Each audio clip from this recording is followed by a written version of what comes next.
Filipos 4:13. Ang lahat ng ito ay magagawa ko dahil sa lakas na kaloob sa akin ni Kristo.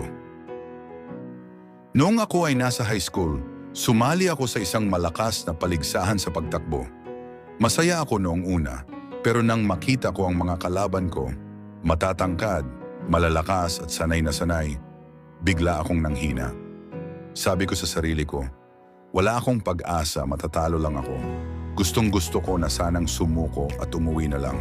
Pero bago magsimula ang takbo, lumapit sa akin ang aking guro.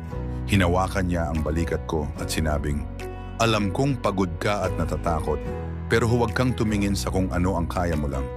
Tumingin ka sa kanya na nagbibigay sa iyo ng lakas. Napalalim ako ng isip.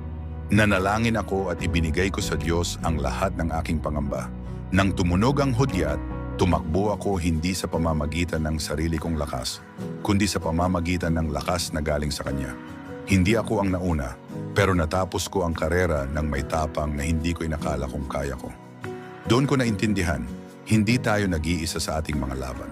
Kapag sa tingin mo ay ubos na ang iyong lakas, kapag pakiramdam mo ay hindi mo na kaya, nariyan si Jesus upang punuin ka, patatagin ka, at itaguyod ka.